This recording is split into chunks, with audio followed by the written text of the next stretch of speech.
Hello friends, this is Bhavna here. Welcome to let's crack. तो कैसे हैं आप सब? आई होप आप सब अच्छे होंगे, तैयारी भी अच्छे से कर रहे होंगे। जिनका अब आगे एग्ज़ाम है, जिनका एग्ज़ाम हो गया है वो तो फ्री होंगे, वो भी अपनी आगे की पढ़ाई कंटिन्यू करें जो भी वो कर रहे हों, है ना। तो आज हम करने वाले हैं ईवीएस के क्वेश्चंस, कंटेंट के भी और पेडागोजी के भी कुछ क्वेश्चंस हैं। तो आंसर बताइएगा, एंड तक बने रहिए, आपके लिए सेशन बहुत हेल्पफुल होने वाला है। ठीक है, तो स्टार्ट करते हैं। सर्दी आज बहुत है, अब पता नहीं सभी के यहाँ पे अलग अलग टेम्परेचर होगा, लेकिन हमारे यहाँ तो बहुत सर्दी है। तो स्टार्ट करते हैं। क्वेश्चन नंबर फर्स्ट, बताइए, consider the following statements given by a student. I have come from a place which is a hilly area. At our place it rains heavily and snow as well. When it is cold we like to sit in the sun. Our houses are made up of stone or wood. हमारे जो घर हैं वो किसके बने हुए हैं? Stone और वुड के, लकड़ी के और पत्थर के। तो ये बच्चा कहाँ की बात कर रहा है, कहाँ से बिलोंग करता है? हिंदी में भी पढ़ लेते हैं।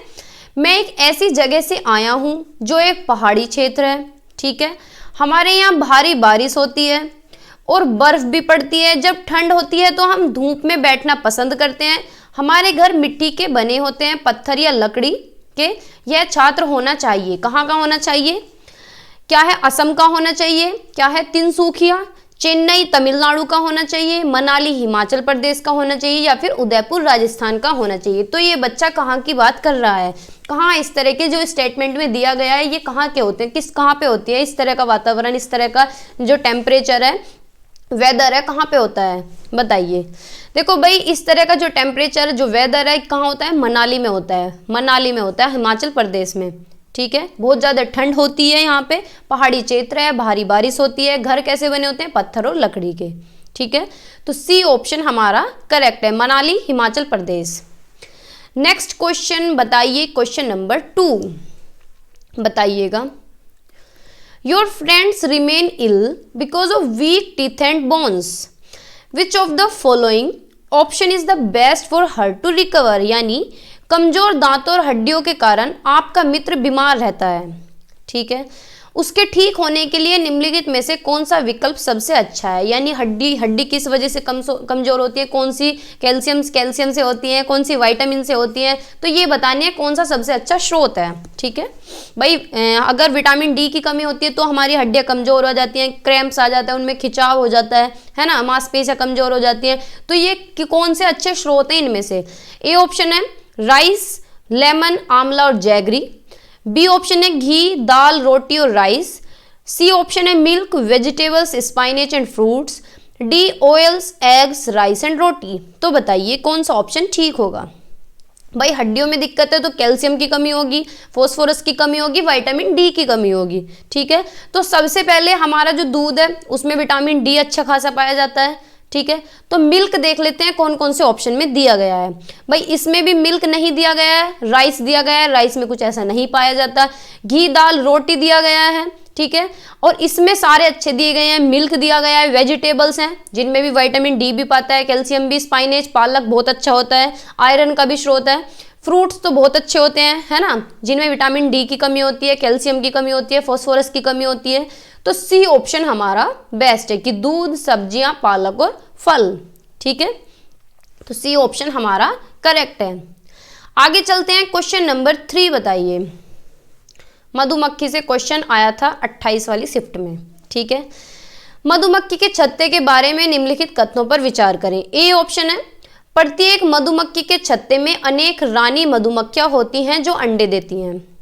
ठीक है, बी ऑप्शन है छत्ते में कुछ ही नर होते हैं। सी ऑप्शन है छत्ते में अधिकांश मधुमक्खियां श्रमिक मधुमक्खियां होती हैं जो शहद के लिए फूलों से मकरंद एकत्र करती हैं। यानी कुछ ही क्या होती हैं, श्रमिक, कुछ में ही मतलब ज्यादातर श्रमिक ही होती हैं जो क्या है, शहद लेके आती हैं फूलों पे जा जाके। ठीक है, शहद इकट्ठा करती हैं। कार्यकर्ता मक्खियों के बिना न तो छत्ता होगा और न ही कोई अमृत संग्रह होगा। ठीक है भाई, अगर काम वाली मक्खी नहीं रहेंगी तो शहद भी इकट्ठा नहीं होगा। ई ऑप्शन है छत्ते के लिए नर मधुमक्खियां बहुत महत्वपूर्ण होती हैं क्योंकि वे रस के साथ फूलों को खोजने में मदद करती हैं। तो बताइए कौन कौन से ऑप्शन ठीक होंगे? भाई ए ऑप्शन देखते हैं, प्रत्येक मधुमक्खी छत्ते में अनेक रानी मधुमक्खी होती है, अनेक नहीं होती, एक रानी मधुमक्खी होती है, ठीक है। तो ए ऑप्शन हमारा कट चुका है। बी ऑप्शन हमारा ठीक है कि छत्ते में कुछ ही नर होते हैं, छत्ते में अधिकांश मधुमक्खियां श्रमिक मधुमक्खियां होती हैं जो शहद के लिए इधर उधर फूलों पे जाती हैं। तो बी भी सही है, सी भी सही है।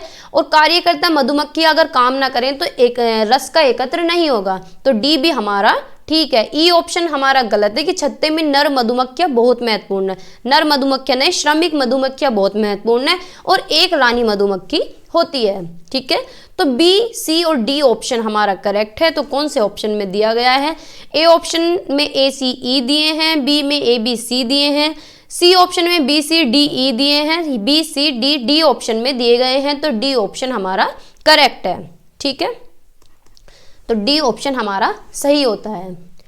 आगे चलते हैं, ये है क्वेश्चन नंबर 3। क्वेश्चन नंबर 4 पे चलते हैं। बताइए, consider the following statements about earthworm, यानी केंचुए के बारे में निम्नलिखित कथन है, उन पर विचार करें। बताइए कौन कौन से ठीक है और कौन से गलत हैं। ए ऑप्शन है, वे मिट्टी को नरम करते हैं क्योंकि वे सुरंग बनाने के लिए नीचे खुदाई करते रहते हैं। भाई केंचुए क्या है, मिट्टी को सॉफ्ट बना देते हैं। घर पे भी डाल के देखिए, जो गमले वगैरह होते हैं, जैसे बारिश आती है ना, तो मैं क्या करती हूँ कि केंचुओं को कागज वगैरह पे रख के और उसे गमले में डाल देती हूँ। उससे क्या है, वो मिट्टी को बहुत अच्छी बना देते हैं, ठीक है। तो जो भी पेड़ होता है वो अच्छे से उपजाऊ होता है। बी है, वे मृत पत्तियों और पौधों को खाते हैं और उनकी विष्टा मिट्टी को उर्वरत करते हैं, ठीक है। जो भी पत्ते नीचे गिर जाते हैं सड़े हुए, उन्हें क्या है, उन्हें तो खाते हैं वो, और पौधे को। वे कचरे को खाद में बदलते हैं, वे खाद का उत्पादन करते हैं जो कारखानों में बनने वाले उर्वरक के तुलना में महंगा होता है। तो क्या ये सही है? ई ऑप्शन है, रसायन कीटनाशक के छिड़काव से केंचुओं पर कोई प्रभाव नहीं पड़ता। तो बताइए कौन कौन से ऑप्शन ठीक है। भाई ए ऑप्शन ठीक है कि मिट्टी को क्या है, सॉफ्ट बना देते हैं, है ना। और दे ईट द डेड लीव्स, ये भी बात ठीक है कि क्या है, जो सड़ी गली पत्तियां होती हैं उन्हें वो खाते हैं, ठीक है। They turn waste into compost, कचरे को खाद में बदल देते हैं, ठीक है। जो पत्तियां गिरी होती हैं, झड़े होते हैं, उन्हें क्या है, खाद में बना देते हैं, मिट्टी इतनी अच्छी बना देते हैं वो। तो बी ऑप्शन भी ठीक है, सी बी ऑप्शन लेकिन डी ऑप्शन हमारा गलत है कि जो वो खाद बनाते हैं वो मार्केट में भी नहीं मिलता, ठीक है। कारखानों में बनने वालों की तुलना में महंगा होता है, तो ऐसा नहीं है। और ई ऑप्शन भी हमारा गलत है कि कोई भी छिड़काव करो तो वो मरेंगे नहीं, ऐसा नहीं है भाई। अगर ज़्यादा जहरीली दवाई छिड़काव करेंगे तो वो मर जाएंगे, ठीक है। तो डी और ई गलत हैं, ए बी सी हमारे ठीक हैं।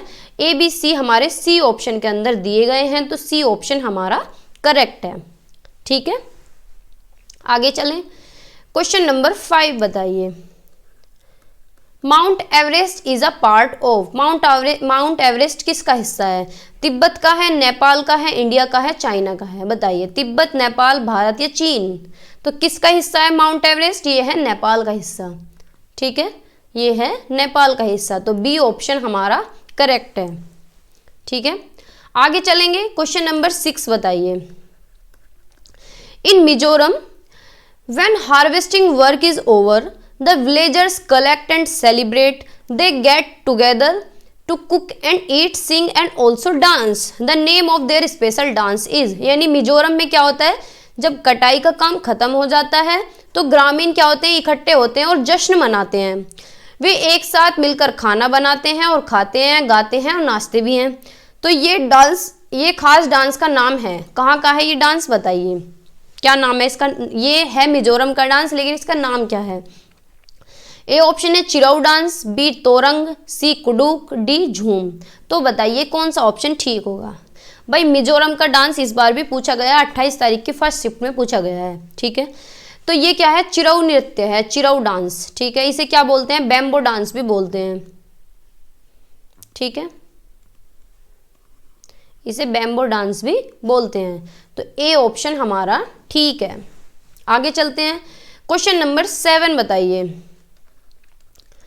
Select from the following the kind of house that should be made by most of the village people living in the regions with heavy rainfall. निम्नलिखित में से उस प्रकार के घरों का चयन करें जो भारी वर्षा वाले क्षेत्रों में रहने वाले अधिकांश गांव के लोग द्वारा बनाए जाते हैं। जहाँ पे बारिश बहुत ज़्यादा होती है तो वो किस तरह के घर बनाते हैं? ए ऑप्शन है bamboo houses with flat wooden roof, लकड़ी की सपाट छतों वाले बांस के घर, या फिर सपाट छतों वाले पत्थर या लकड़ी के बने मकान, या फिर ढलान वाली छतों के साथ स्लिट पर घर, या मिट्टी और फूस के घर कंटीली झाड़ियों से बनी ढालू छतें। तो बताइए कौन सा ऑप्शन ठीक होगा? भाई क्या है, बारिश में इस तरह के घर बनाए जाते हैं कि बारिश का पानी छत पे इकट्ठा ना हो, ठीक है। और कीचड़ का घर बनाएंगे, कीचड़ तो बह जाएगी। ये क्या है, हाउस इस तरह से बनाए जाते हैं कि उनकी जो रूफ है ना वो स्लोपिंग होती है, इस तरह से बनाए जाते हैं जिससे कि पानी यहाँ रुके ना, अपने आप नीचे आता रहे, ठीक है। तो सी ऑप्शन हमारा करेक्ट है, बाकी सारे गलत हैं, ठीक है। आगे चलें, क्वेश्चन नंबर 8 बताइए। Question number 8, name of the lady weight lifter who has won 29 medals in the international events, यानी अंतरराष्ट्रीय स्पर्धाओं में 29 पदक जीतने वाली महिला भारोत्तोलक का नाम है। तो बताइए कौन सी, क्या नाम है इस महिला का? वहीदा प्रिज्म है, या फिर सुनीता विलियम है, या फिर बछेंद्री पाल है, या फिर Karnam Malleswari.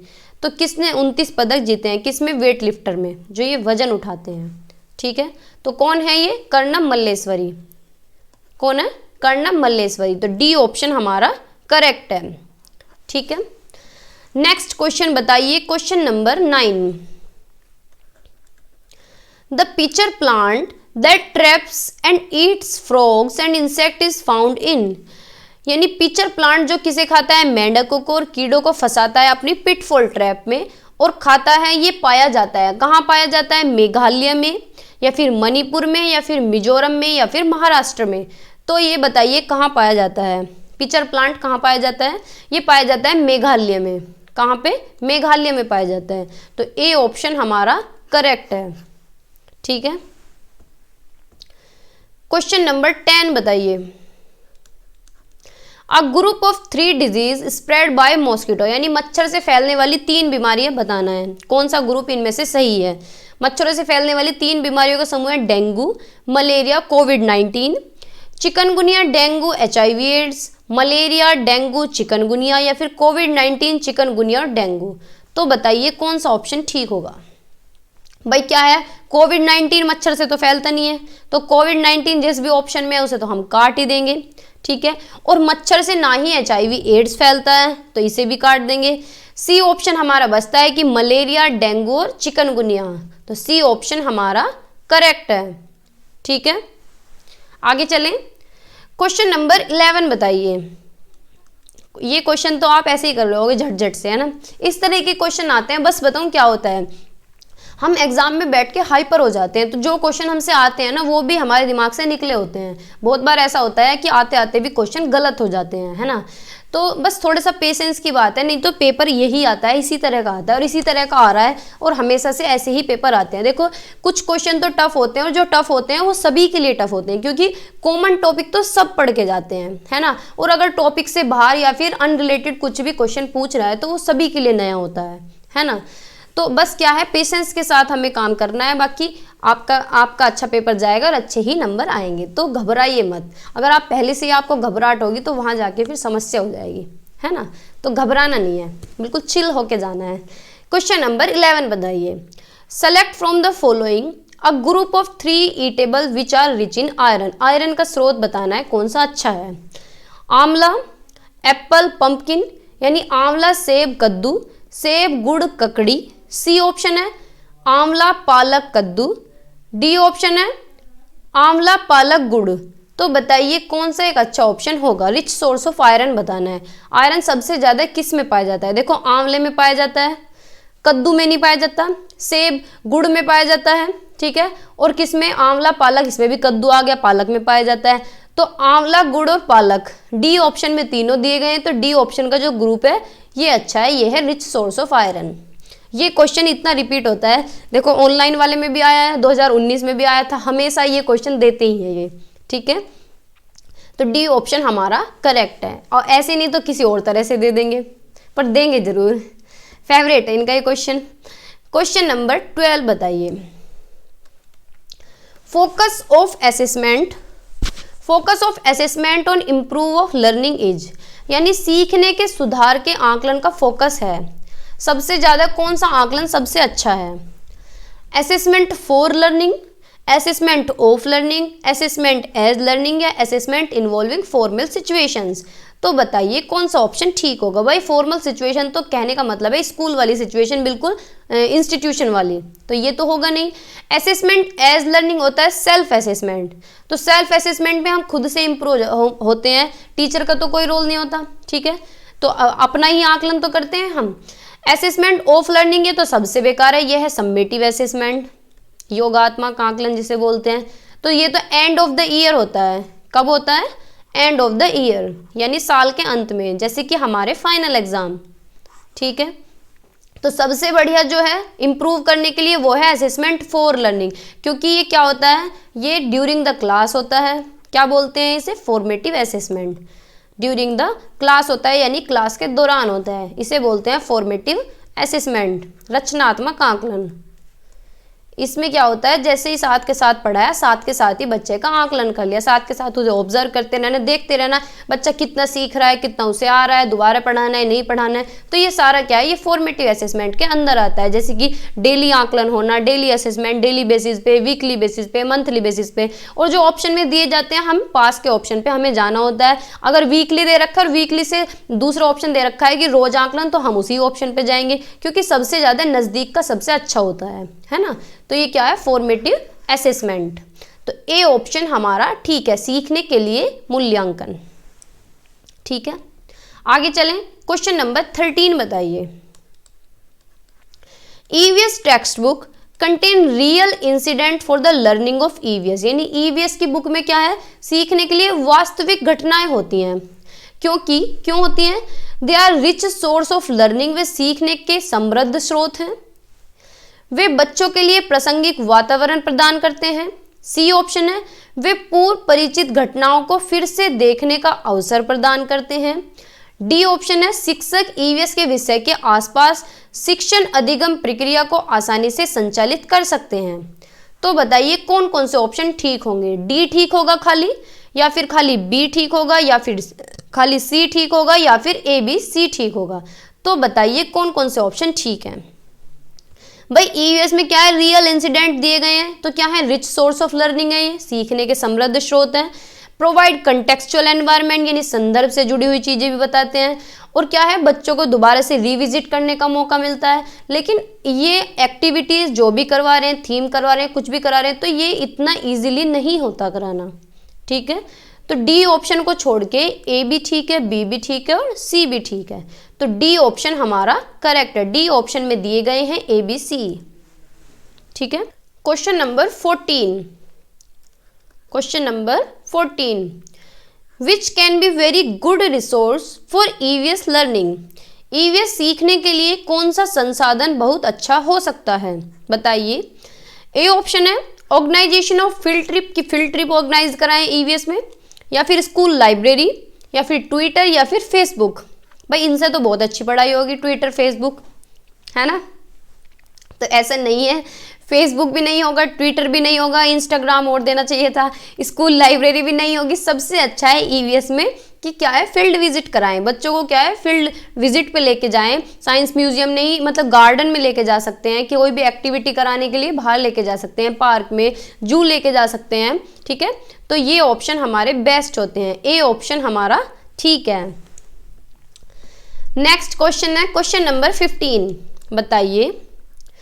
Issues of theme food can be meaningful and authentic for the student if, जो विषय भोजन है के मुद्दे छात्रों के लिए सार्थक और प्रमाणिक हो सकते हैं यदि क्या हो, group work and discussion are conducted around the issues, कि ग्रुप वर्क हो, डिस्कशन हो, डिस्कशन कंडक्ट कराया जाए किसी भी मुद्दे पे, किसी भी बात पे।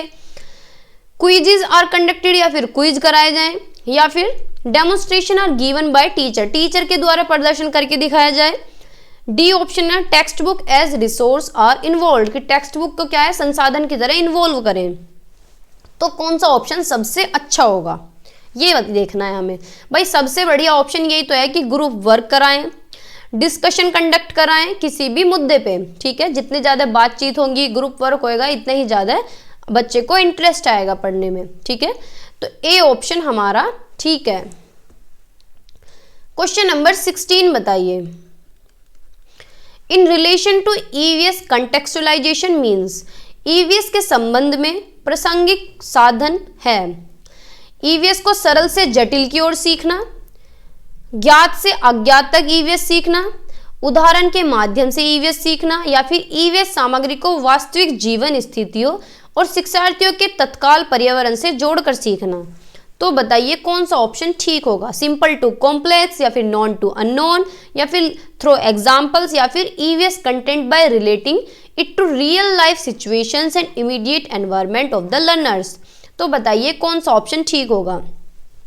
भाई क्या है, कंटेक्स्ट में सीख रहे हैं, ईवीएस को संदर्भ में सीखने का क्या मतलब है कि बच्चे की रियल लाइफ से रिलेट कर रही है, रियल लाइफ सिचुएशन से, उसके day to day life situation से, उसके एनवायरनमेंट से चीज़ों को रिलेट करें। ठीक है, तो यही मतलब होता है संदर्भ का। तो डी ऑप्शन हमारा बेस्ट है। देखो बाकी भी ठीक है कि हमें ईवीएस कैसे पढ़ानी चाहिए, सिंपल टू कॉम्प्लेक्स पढ़ानी चाहिए, नॉन टू अननोन पढ़ानी चाहिए, एग्जाम्पल्स के थ्रू पढ़ानी चाहिए, लेकिन सबसे अच्छा जो ऑप्शन है वो डी ऑप्शन है। ठीक है, क्योंकि संदर्भ की बात हो रही है, कंटेक्चुअलाइजेशन की बात हो रही है।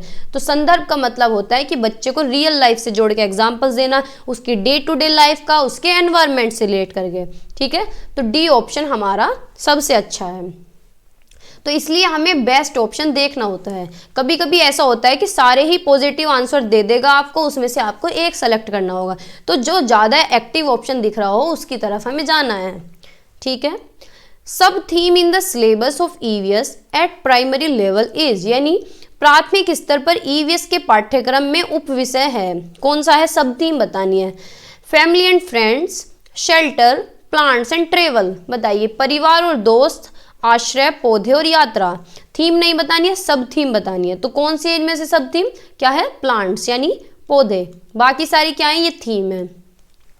तो सी ऑप्शन हमारा करेक्ट है। देखो थीम तो बिल्कुल आपके टिप्स पे होनी चाहिए, क्योंकि थीम से क्वेश्चन आता ही आता है, तो आपका 1 नंबर तो बिल्कुल पक्का है अगर आपको थीम और सब थीम अच्छे से माइंड में है तो। ठीक है, और कमेंट बॉक्स में लिख दिया करें, रिवीजन हो जाएगा। ठीक है, वैसे भी तो बहुत चैट करते हैं आप लोग हैं।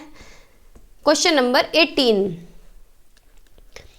What should be maximum classroom for children. बच्चों के लिए अधिकतम कक्षा कितनी होनी चाहिए। प्रोविजन ऑफ डिबेट्स, यानी वाद विवाद का प्रावधान होना चाहिए।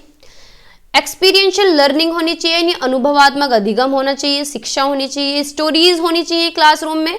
फैक्ट्स एंड इंफॉर्मेशन, तथ्य और सूचनाएं होनी चाहिए। क्या बताइए कौन कौन से ऑप्शन ठीक होंगे। ए और बी ऑप्शन ठीक है, या फिर ए बी सी, या फिर बी सी, या फिर C D, B C D.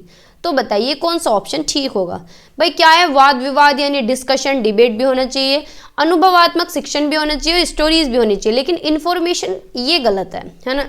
छोटे बच्चों को इन्फॉर्मेशन से कोई लेना देना नहीं है। बच्चों को क्या है, हमें तो एक्टिविटीज़ के माध्यम से, स्टोरीज के माध्यम से एक्सपीरियंशियल लर्निंग करानी है। तो ये ऑप्शन हमारे अच्छे हैं, ए, बी और सी। ठीक है, तो सी ऑप्शन के अंदर ये दिए गए हैं, तो सी ऑप्शन हमारा करेक्ट है।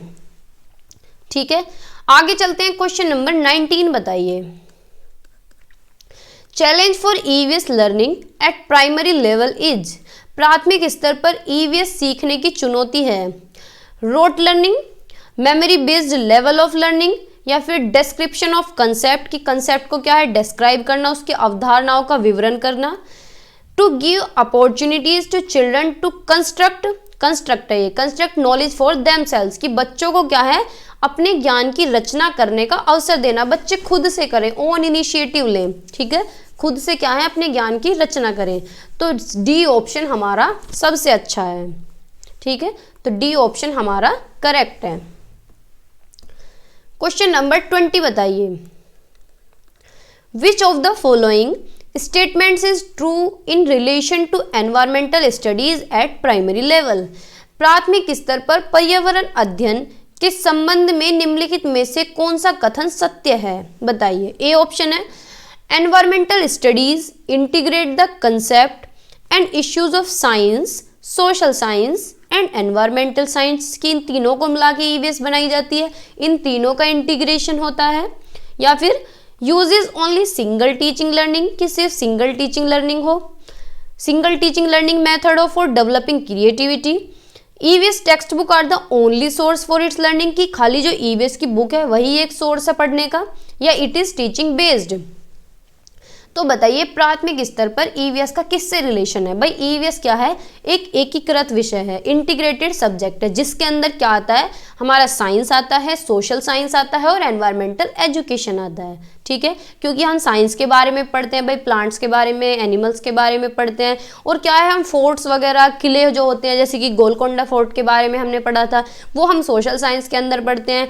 एनवायरमेंटल एजुकेशन के बारे में पढ़ते हैं, जैसे कि पोल्यूशन के बारे में पढ़ते हैं और वाटर के बारे में पढ़ते हैं, वाटर की प्रॉपर्टीज हमने सारी पढ़ी थी। तो ये क्या है? ये एनवायरमेंटल एजुकेशन के अंदर आता है। डिफोरेस्टेशन के अंदर डिफोरेस्टेशन पढ़ते हैं। तो तीनों क्या है? तीनों को मिला के ही ईवीएस बनती है। ठीक है, तो ए ऑप्शन हमारा करेक्ट है कि ईवीएस क्या है? इंटीग्रेटेड सब्जेक्ट है। ठीक है, ए ऑप्शन हमारा करेक्ट है। सबसे ज्यादा रिपीटेड क्वेश्चन है, हर बार पूछता ही है। ठीक है, तो याद रखेंगे। क्वेश्चन नंबर 21 बताइए। The objective of environmental studies at primary level is, प्राथमिक स्तर पर पर्यावरण अध्ययन का उद्देश्य है, क्या उद्देश्य है? To encourage children to reflect on their own learning, make children able to solve, यानी बच्चों को अपने स्वयं के सीखने पर प्रतिबिंबित करने के लिए प्रोत्साहित करना, बच्चों को हल करने में सक्षम बनाना। बी ऑप्शन है टू क्रिएट एनवायरमेंटल प्रॉब्लम्स, पर्यावरणीय समस्याओं के लिए। सी ऑप्शन है to engage children to knowledge, बच्चों को क्या है? ज्ञान संकलन करने के लिए।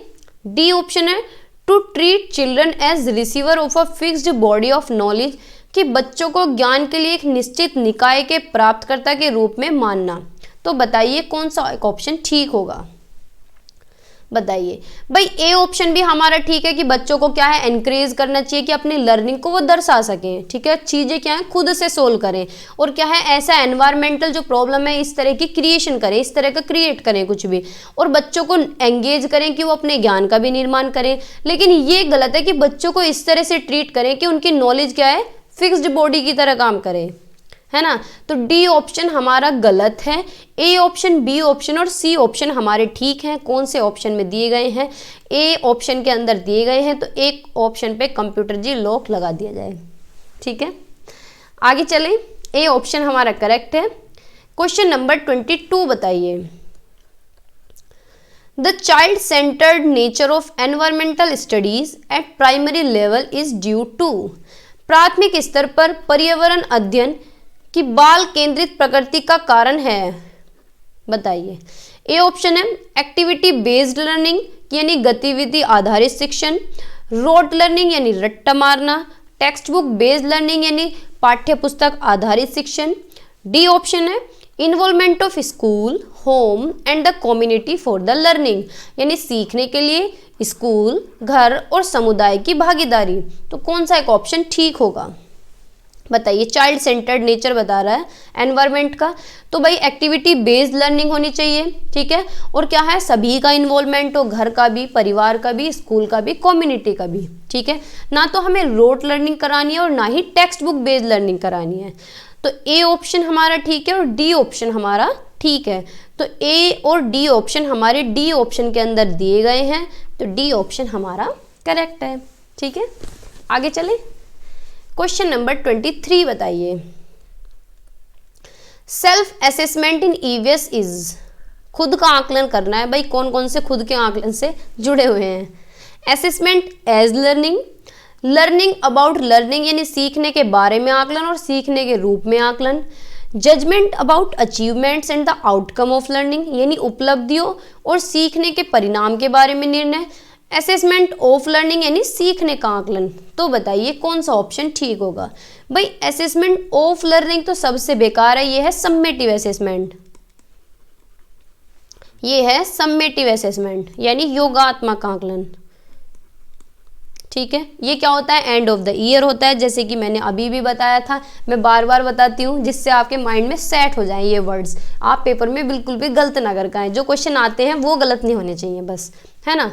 तो डी ऑप्शन तो हमारा कट गया। बाकी जजमेंट अबाउट अचीवमेंट, यानी अपना ही जजमेंट करना, अपना ही आकलन करना, वही तो स्वयं आकलन होता है, स्वयं मूल्यांकन होता है। या फिर लर्निंग अबाउट लर्निंग, जिसे मेटाकॉग्निशन भी कहते हैं कि सीखने के बारे में सीखना, या thinking about thinking. Assessment as learning भी सेल्फ असेसमेंट ही होता है। तो ए ऑप्शन, बी ऑप्शन और सी ऑप्शन हमारे ठीक है, डी ऑप्शन हमारा गलत है। ठीक है, तो ए बी सी हमारे ए ऑप्शन के अंदर दिए गए हैं, तो ए ऑप्शन हमारा करेक्ट है। आगे चलते हैं, क्वेश्चन नंबर 24 बताइए। Learning of EVS is based on the principle of, सीखने ईवीएस का सीखना किस सिद्धांत पर आधारित है? सिंपल टू कॉम्प्लेक्स, या कॉम्प्लेक्स टू सिंपल, या फिर ग्लोबल, या फिर एब्स्ट्रैक्ट टू कॉन्क्रीट। तो बताइए कौन सा ऑप्शन ठीक होगा। देखो, एब्स्ट्रैक्ट टू कॉन्क्रीट नहीं होता, क्या होता है, कॉन्क्रीट टू एब्स्ट्रैक्ट होता है। ठीक है, यानी हम क्या है, पहले टच एंड फील मटेरियल बच्चे को दिखाते हैं जिससे बच्चा छू सके, देख सके, फिर एब्स्ट्रैक्ट की तरफ जाते हैं। तो ये होएगा कॉन्क्रीट टू एब्स्ट्रैक्ट। ठीक है भाई, मैं लिख दे रही हूँ क्योंकि अगली बार क्या पता दूसरा ऑप्शन दे दे, तो इसलिए हर एक ऑप्शन के साथ हमें खेलना चाहिए। लोकल टू ग्लोबल होता है, ग्लोबल टू लोकल नहीं होता है। ये क्या होता है, local to global. Local to global का मतलब है कि पहले बच्चे को क्या है, उसके घर परिवार के एग्जाम्पल दे, फिर उसके सोसाइटी के, फिर उसके स्टेट के, फिर उसकी कंट्री के, फिर हमें ग्लोबली जाना होता है। कॉम्प्लेक्स टू सिंपल नहीं होता, सिंपल टू कॉम्प्लेक्स होता है। क्या होता है, सिंपल टू कॉम्प्लेक्स, यानी बच्चे को क्या है, पहले सरल चीजें सिखानी है, फिर जटिलता की तरफ जाना है।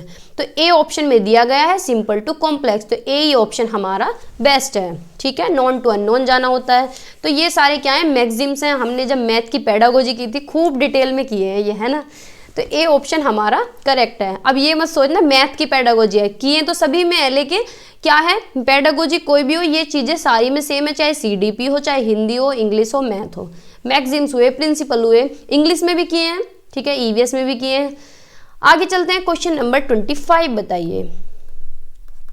विच of the following is theme in EVS eight primary level, यानी प्राथमिक स्तर पर ईवीएस में निम्नलिखित में कौन सा विषय है, थीम बतानी है। Materials, things we make and do, natural resources, preservation of food. तो कौन सा ऑप्शन ठीक होगा, सामग्री, चीजें हम बनाते हैं और करते हैं, प्राकृतिक संसाधन, खाद्य पदार्थों का संरक्षण। तो कौन सा ऑप्शन अच्छा है बताइए। भाई थीम पूछा है, थीम एक ही तो है, बी ऑप्शन में things we make and do, चीजें जो हम बनाते हैं, चीजें हम बनाते हैं और करते हैं, तो बी ऑप्शन हमारा करेक्ट है। ठीक है, क्वेश्चन नंबर 26 बताइए। Which of the following frequency of assessment is appropriate for teaching learning of EVS, EVS के शिक्षण अधिगम के लिए मूल्यांकन की निम्नलिखित में से कौन सी आवृत्ति उपयुक्त है बताइए। ए ऑप्शन है भाई किस तरह का मूल्यांकन सबसे बेस्ट होता है, रोज रोज हो, या फिर 6 महीने में एक बार हो, या फिर हर महीने हो, या फिर साल के बिल्कुल अंत में हो। तो भाई कौन सा आकलन अच्छा होगा, अभी हम बात कर रहे थे। देखो एंड ऑफ द ईयर तो है सम्मेटिव, सम्मेटिव या फिर असेसमेंट ऑफ लर्निंग। ठीक है, तो ये तो अच्छा होगा नहीं। एवरी मंथ को हम फॉर्मेटिव में गिनते हैं, लेकिन फॉर्मेटिव में क्या है, एवरी मंथ भाई महीने से पहले, अगर महीने से पहले रोज का आकलन हो रहा है तो रोज वाला ही तो अच्छा होगा, है ना। अगर एवरीडे ऑप्शन में नहीं होता तो हम एवरी मंथ पे चले जाते हैं, लेकिन क्या है, रोज रोज का आकलन बहुत बढ़िया होता है कि भाई क्लास में गए, मैडम ने कुछ भी पढ़ाया और साथ के साथ देख लिया कि बच्चों को समझ आया कि नहीं आया, है ना। तो एक महीने में देखें या फिर एक दिन में डेली देखें तो कौन सा बढ़िया होगा, भाई रोज गए तो अच्छा होगा। एक महीने में तो कितना सिलेबस कवर हो जाता है, इतने में पता नहीं बच्चों को, क्या पता सारा ही ना आया हो समझ, है ना। तो ए ऑप्शन हमारा ठीक है, 6 मंथ ये तो समेटिव के अंदर ही आएगा, तो ए ऑप्शन हमारा करेक्ट है। ठीक है, क्वेश्चन नंबर 27 बताइए। Which of the following strategies is the most appropriate strategy to teach EVS to student with linguistic difficulties, यानी जिन्हें भाषाई दिक्कत है, भाषाई कठिनाई वाले छात्रों को EVS सिखाने के लिए निम्नलिखित में से कौन सी रणनीति सबसे उपयुक्त रणनीति है। ए ऑप्शन है providing learning materials which are in tactile form और लार्ज प्रिंटेड, यानी सीखने की सामग्री प्रदान करना जो अक्षुण्ण रूप से बड़े प्रिंट हैं। बी ऑप्शन है explaining concept along with simple diagrams, concrete materials and activities यानी सरल आरेखों, ठोस सामग्री और गतिविधियों के साथ अवधारणाओं को समझाना। सी ऑप्शन है प्रोवाइडिंग ऑडियो लेसन्स की ऑडियो सबक प्रदान करना। डी ऑप्शन है making arrangement for the learners to sit in the front rows in the classroom, शिक्षार्थियों के कक्ष में आगे की पंक्तियों में बैठने की व्यवस्था करना। तो भाई बच्चे को दिक्कत क्या है, दिक्कत है उसे भाषाई क्षमता में दिक्कत, उसकी भाषाई कठिनाई है, तो क्या है उसे आगे बैठा देंगे, तो ये कोई सॉल्यूशन नहीं है। आगे उसे अगर देखने में दिक्कत होती है या फिर सुनने में दिक्कत होती है तो हम आगे बैठाते है ना, या उसे ऑडियो लेसन दे रहे हैं तो उसे देखने में दिक्कत है तो ऑडियो लेसन दे सकते हैं। उसे कोई लार्ज प्रिंट दें, लार्ज प्रिंट का मतलब है जिन्हें देखने में दिक्कत होती है उन्हें हम टेक्टाइल मटेरियल देते हैं या फिर लार्ज प्रिंट देते हैं जिससे कि वो पढ़ सके। लेकिन सबसे अच्छा है जब बच्चे को भाषा में दिक्कत है तो उसे क्या है चीज़ें दिखाएं। डायग्राम क्या है, बिना बोले भी हम बहुत चीज़ें समझ लेते हैं अच्छे, मतलब डायग्राम दिखाएं, डायग्राम के अंदर बहुत कुछ छुपा होता है। ठीक है, कॉन्क्रीट मटेरियल दिखाएं, कॉन्क्रीट मतलब है अपनी आंखों से प्रत्यक्ष देखेंगे, छू के देखेंगे। ठीक है, और एक्टिविटीज कराएं, इसी तरह की एक्टिविटीज कराएंगे जो कि भाषा से संबंधित हो, उन्हें बोलने की जरूरत ही ना पड़े, समझने की जरूरत ही ना पड़े। तो बी ऑप्शन हमारा ठीक है। आगे चलते हैं, क्वेश्चन नंबर 28 बताइए। झूम फार्मिंग इज, झूम की खेती है organic farming, slash and burn farming, limited use of pesticide या limited use of chemical fertiliser. जैविक खेती, स्लैश एंड बर्न फार्मिंग, कीटनाशकों का सीमित उपयोग, रासायनिक उर्वरक का सीमित उपयोग। तो भाई झूम फार्मिंग क्या है, यह है slash and burn farming, slash and burn farming. तो बी ऑप्शन हमारा करेक्ट है। अब कौन से क्वेश्चन पे आ गए, क्वेश्चन नंबर 29 बताइए। Roland Ross received Nobel prize in medicine in 1902 for discovering that, क्या डिस्कवरी की थी ने रोलैंड रॉस को 1902 में इस खोज के लिए चिकित्सा का नोबेल पुरस्कार मिला कि क्या किया था इन्होंने। Dengue is transmitted by mosquito, B option है malaria is transmitted by mosquito यानी मलेरिया मच्छर द्वारा फैलता है, या फिर चिकनगुनिया मच्छर द्वारा फैलता है, या प्लेग्यू इज ट्रांसमिटेड बाय फ्लीज, प्लेग्यू क्या है पीसू द्वारा फैलता है। तो भाई रोनाल्ड रॉस ने क्या है ये डिस्कवर किया था कि मच्छर से क्या है मलेरिया फैलता है, मलेरिया मच्छर द्वारा फैलता है। इन्होंने मच्छर के पेट में झांक के देखा था, तो बी ऑप्शन हमारा ठीक है। और जो मेडिसिन बनाई थी वो किससे बनाई थी, चिंचोना ट्री से। कोई से चिंचोना कहता है, कोई सिंचोना कहता है, जो भी कुछ है यही है। इसकी बार्क से बनाई थी, इसकी छाल से, क्या है उसकी छाल को उबाल के दे दो काढ़ा बना के या पीस के, और जो है बीमारी ठीक हो जाएगी, बुखार ठीक हो जाएगा। तो बी ऑप्शन हमारा। Question number 30, which of the following part of cinchona tree is used to treat malaria, malaria के इलाज के लिए सिंकोना पेड़ के निम्नलिखित में से किस भाग का उपयोग किया जाता है। तो अभी बताया है रूट का किया जाता है या फिर बार्क का किया जाता है, लीव्स का या फिर सीड का। तो भाई चिंचोना जो ट्री है इसकी क्या है छाल का उपयोग होता है, इसकी छाल का काढ़ा बना के या चूर्ण बना के क्या है मलेरिया वाले पेशेंट को दिया जाता है। तो बी ऑप्शन हमारा करेक्ट है। ठीक है, क्वेश्चन नंबर 31 बताइए। Vermi composting is a method of composting that usage, vermi composting की एक विधि है जिसमें निम्न का उपयोग किया जाता है। किसका किया जाता है, टेप वॉर्म का, फीताकृति, लीचीज का किया जाता है, या फिर अर्थवॉर्म का, या फिर हुकवॉर्म का। तो बताइए कौन सा ऑप्शन ठीक होगा। भाई क्या है वर्मी कंपोस्टिंग क्या है, केंचुआ पालन होता है। ठीक है, तो सी ऑप्शन हमारा करेक्ट है, अर्थवॉर्म का प्रयोग होता है। ठीक है, question number 32, pashmina variety of wool is obtained from which animal, यानी पश्मीना ऊन का किस जानवर से प्राप्त किया जाता है, किससे, सीप से किया जाता है, कैमल से, गोट से, या फिर एल्पेका। तो किससे किया जाता है पश्मीना सोल, किससे मिलता है भाई, गोट से मिलता है। ठीक है, किससे, गोट से यानी बकरी से। तो सी ऑप्शन हमारा करेक्ट है। ठीक है, ज़्यादा तेज तो नहीं चल रही, देखो छोटे छोटे से क्वेश्चन है ये। तो क्वेश्चन नंबर 33 बताइए। Incomplete burning of fossil fuels emits, जीवाश्म ईंधन के अधूरे जलने के उत्सर्जन होता है। कौन सी गैस निकलती है इनकम्प्लीट बर्निंग से, कार्बन मोनोऑक्साइड यानी CO, CO2, SO2 या फिर NO। तो कौन सी गैस निकलती है? ये निकलती है कार्बन मोनोऑक्साइड। ए ऑप्शन हमारा करेक्ट है। ठीक है, हमने ये करा हुआ है। क्वेश्चन नंबर 34 बताइए। A technique of watering plants by making use of narrow tubing which delivers water directly at the base of the plant. यानी क्या है? संकीर्ण ट्यूबिंग का उपयोग करके पौधों को पानी देने की एक तकनीक जो सीधे पौधों के आधार पर पानी पहुंचाती है, क्या कहलाती है? Nano irrigation, micro irrigation, femto irrigation या फिर ड्रिप इरिगेशन। तो बताइए कौन सी एक इरिगेशन होगी? भाई क्या है? नैरो ट्यूबिंग होती है और पानी क्या है? डायरेक्ट पहुंचता है। तो ये है ड्रिप इरिगेशन। कौन सी? Drip irrigation. तो डी ऑप्शन हमारा करेक्ट है।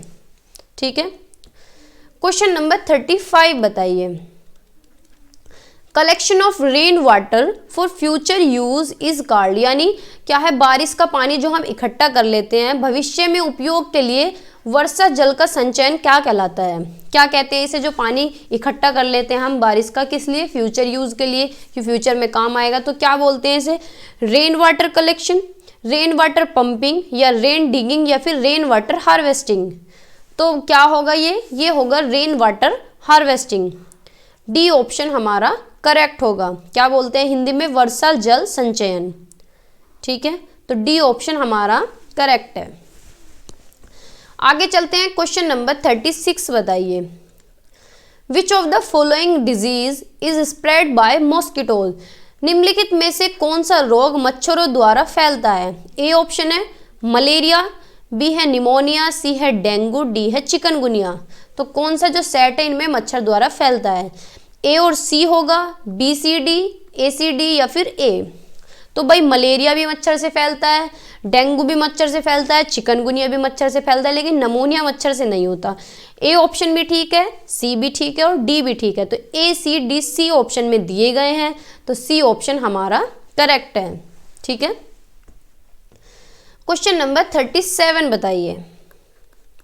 इन winters grandmothers often use a solution of the following to protect the skin from dryness. सर्दियों में अक्सर दादी नानी त्वचा के रूखेपन को बचाने के लिए नीचे दिए गए उपाय का इस्तेमाल करती हैं। कौन सा उपाय करती हैं दादी या नानी, कोई भी घर के बुजुर्ग जो होते हैं, कि जिससे हमारी स्किन ड्राई ना रहे? गुलाब जल को क्या है? डिस्टिल्ड वाटर के साथ मिलाती हैं, या फिर रोज़ वाटर ग्लिसरीन और लेमन जूस को मिलाती हैं, या फिर लेमन जूस और मिल्क को मिलाती हैं, या फिर रोज़ वाटर और विनेगर को मिलाती हैं। भाई ये तो क्वेश्चन सभी को आता होगा, क्योंकि सर्दियों में सभी लगाते हैं, या तो कोल्ड क्रीम लोशन लगाएंगे, या फिर क्या है रोज़ वाटर और ग्लिसरीन लगाएंगे, कुछ लोग उसमें लेमन जूस भी मिला लेते हैं। तो ये ऑप्शन ही हमारा करेक्ट है। ठीक है, और ये तरीका भी अच्छा है, हमारी स्किन को ड्राइनेस से बचाता है। लेकिन ये दिन में नहीं लगाना चाहिए, क्योंकि सारी धूल मिट्टी पकड़ लेता है और वो ज़्यादा इफेक्टिव हो जाता है ना। तो बी ऑप्शन हमारा करेक्ट है। नेक्स्ट क्वेश्चन पे चलते हैं, क्वेश्चन नंबर 38। अब रोटी जिसने बनाई होंगी वो इस क्वेश्चन को कर देगा। Identify the correct sequence of making chapati from wheat flour. गेहूं के आटे से चपाती बनाने का सही क्रम पहचानिए। हिंदी में पढ़ते हैं। आटे को गूंथकर आटे की छोटी छोटी लोइयां बनाकर लोइयों को बेलकर आग पर सेक लें, या फिर आटे की छोटी छोटी लोइयां बनाना, आटे को गूंथना, लोइयों को बेलकर आग पर पकाना। आटे की छोटी छोटी लोइयां बनाना, लोइयां बेलना, आटे को गूंथकर आग पर पकाना। आटे को गूंथकर लोई बनाकर उसकी छोटी छोटी लोइयां बनाकर आग पर पकाना।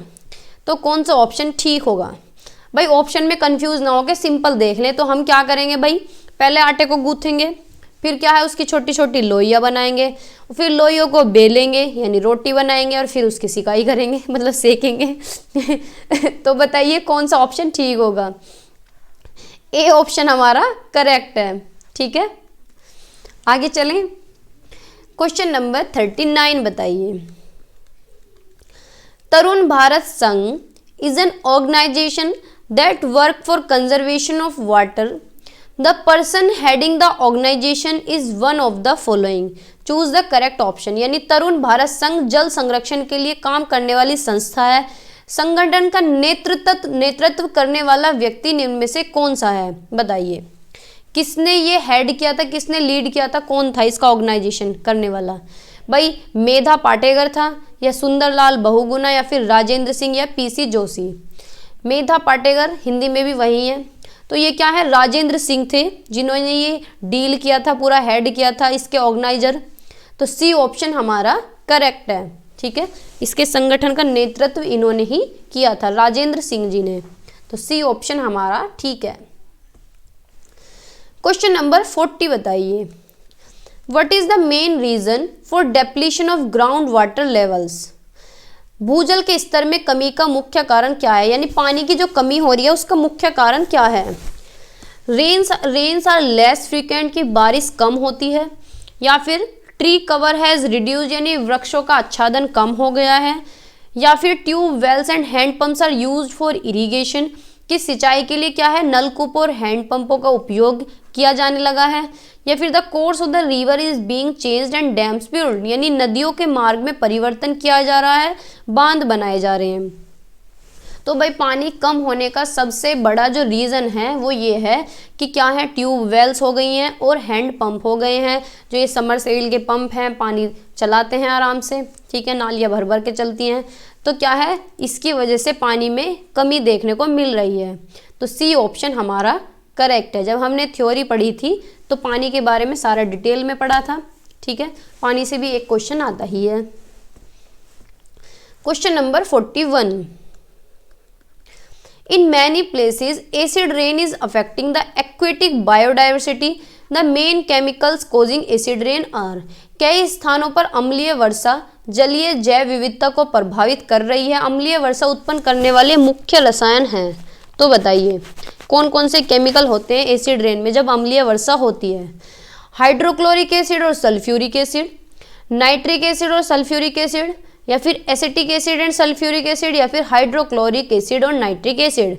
तो भाई एसिड रेन के अंदर कौन कौन से केमिकल होते हैं? नाइट्रिक एसिड और सल्फ्यूरिक एसिड। ठीक है, NO2 और SO2। तो बी ऑप्शन हमारा करेक्ट है। ठीक है, क्वेश्चन नंबर 42 बताइए, fresh water available on the earth is very little, यानी पृथ्वी पर उपलब्ध ताज़ा पानी बहुत कम है। उपलब्ध कुल ताजे पानी में से निम्नलिखित में से कुल ताजे पानी का अधिकतम प्रतिशत होता है। ताजा पानी किस में पाया जाता है? देखो, एक तो बहुत कम मात्रा में पाया जाता है और पाया किस में जाता है? रिवर्स में पाया जाता है, नदियों में, स्प्रिंग में पाया जाता है, या फिर ग्लेशियर में पाया जाता है, या फिर वाटरफॉल्स में पाया जाता है। तो भाई जो फ्रेश वाटर है ना वो हमें कहाँ मिलता है? ग्लेशियर के अंदर मिलता है। सी ऑप्शन है, ये ए लिख रहा है यहाँ पे, सी ऑप्शन हमारा करेक्ट है। ठीक है, तो ताज़ा पानी कहाँ पाया जाता है अधिकतम मात्रा में? ग्लेशियर के अंदर। तो सी ऑप्शन हमारा ठीक है। क्वेश्चन नंबर 43, बस खत्म होने वाले हैं question. The paintings that depicts a story in which only natural colours are used, the painting are called as Chitrakathi. Chitrakathi painting कहाँ की है? ये पेंटिंग बिलोंग्स टू, तो ये कहाँ से बिलोंग करती है? महाराष्ट्र से, राजस्थान से, आंध्र प्रदेश से, या फिर कश्मीर से। चित्रकाठी पेंटिंग कहाँ की है बताइए? भाई ये है महाराष्ट्र की पेंटिंग। ठीक है, तो ए ऑप्शन हमारा ठीक है, महाराष्ट्र। ठीक है, आगे चलें। क्वेश्चन नंबर 44, मिजोरम का डांस दोबारा आ गया है। विच one of the following is the oldest traditional dance from Mizoram? देखो हर साल पूछा गया है ये भाई मैं ऑनलाइन वाले सारे क्वेश्चन करा रही हूँ, तो हर शिफ्ट में क्या है, मिजोरम का डांस पूछा गया है कि चिरव नृत्य मिजोरम का होता है। भाई आंसर ही लगा देती हूँ मैं। लेकिन अब देखो 28 तारीख में जो पेपर हुआ है, तो जिनसे मेरी बात हुई उन्होंने बताया कि चिरव नृत्य के बारे में आ रहा था। तो क्वेश्चन रिपीट हो रहे हैं, लेकिन ऐसा नहीं है अगर क्वेश्चन आप रट के जा रहे हैं तो नहीं होगा, लेकिन अगर आप क्वेश्चन को समझ के जा रहे हैं ना तो 100% होगा, क्योंकि क्वेश्चन को थोड़ा बहुत चेंज कर देते हैं। क्या पता इसकी जगह बैम्बू डांस लिख के दे दे, है ना, लेकिन क्वेश्चन वही है। एक दो नए क्वेश्चन से कुछ फर्क नहीं पड़ता। सबसे मेन जो टारगेट होता है वो 90 नंबर का होता है। भाई ज़्यादा तो कितने भी अच्छे हैं, अच्छी बात है, 110, 20, 30 तक आपके आ जाए बहुत अच्छी बात है, लेकिन सबसे पहले पास होने का क्राइटेरिया हमें पूरा करना होता है ना। तो सी ऑप्शन हमारा करेक्ट है। तो ज़्यादा से ज़्यादा समझने की कोशिश करें। ये जो वन लाइनर पढ़ते हैं ना उनसे क्या है, रटने से नहीं होगा, समझना है हमें क्वेश्चन को, है ना। और सभी का ही अच्छा जाएगा पेपर अगर अच्छे से कर रहे हैं। तो क्वेश्चन नंबर 45 पे चलते हैं। बताइए, during the pandemic times doctors advise to increase the vitamin C rich food as. महामारी के समय में डॉक्टर ने विटामिन सी युक्त भोजन को बढ़ाने की सलाह दी। क्यों दी थी कि विटामिन सी ज़्यादा से ज़्यादा खाओ, नींबू खाओ, क्या बोलते थे उसे, लौंग वगैरह ये खाओ, तो क्यों कह रहे थे वो? It is essential for synthesis of visual pigment, कि यह दृश्य वर्णक के संश्लेषण के लिए आवश्यक है, कि आंखों की रोशनी बढ़ेगी, या दांत और बोन्स हेल्दी रहेंगे। इट्स इनटेक शार्पन्स एपेटाइट, किस इसके सेवन से भूख तेज होती है, या फिर it builds resistance against infection, ये संक्रमण के खिलाफ प्रतिरोध बनाता है। तो भाई इसीलिए कह रहे थे वो, क्या है कि हमें क्या है, संक्रमण के अगेंस्ट जाना है, हमें लड़ना है उससे, कोरोना से, कोरोना की जंग जीतनी है। तो डी ऑप्शन हमारा करेक्ट है। दोबारा आ रहा है कोरोना नए वर्जन के साथ, ये नहीं छोड़ेगा पीछा। क्वेश्चन नंबर 47, 6 पे चलते हैं, 45 के बाद 46। Most of the common people of which one of the following state union territory of our country prefer to eat boiled tapioca with curry made using coconut. क्या करें, यहाँ के लोग नारियल से बनी किसी भी कड़ी के साथ उबला हुआ साबूदाना खाना पसंद करते हैं। तो ये कहाँ से बिलोंग करते हैं? आंध्र प्रदेश से, या फिर गोवा से, या फिर तमिलनाडु से, या फिर केरला से। तो बताइए कौन सा ऑप्शन ठीक होगा? भाई क्या है, क्या कर रहे हैं ये? ईट boiled tapioca with curry made using coconut oil. तो ये कहाँ से बिलोंग करें? केरला से। कहाँ से? केरला से कर रहे हैं। तो डी ऑप्शन हमारा करेक्ट है। बस आज की वीडियो में इतना ही रखते हैं, तो बने रहिए नेक्स्ट वीडियो तक मेरे साथ। अब मैं डेली ही ऐसे प्रैक्टिस सेशन लेके आती रहूँगी। 7:30 शाम में हमारी क्लास का प्रीमियर होता है, तो चैनल को लाइक शेयर किया करें। भाई देखो इतने लोग देखते हैं, थोड़ा सा सपोर्ट करो, चैनल को थोड़ा सा आगे बढ़ाओ, ज़्यादा से ज़्यादा लोग जुड़े। सभी लोग अगर जिम्मेदारी लिए कि 10-10 लोगों को हम शेयर करेंगे तो कितने आगे तक क्लास जाएगी, है ना। तो सभी लोग सपोर्ट करें, अपना प्यार और ऐसे ही सपोर्ट बनाए रखें। और अगर चैनल पे नए हैं तो सब्सक्राइब करके जाएं और बेल आइकन को ऑन करके जाएं, जिससे आपको टाइम टू टाइम नोटिफिकेशन मिलता रहे, ठीक है। और प्रैक्टिस करते रहिए और पैनिक बिल्कुल मत होइए, डरना नहीं है, एग्ज़ाम सभी का अच्छा जाएगा, ठीक है। Bye bye, take care.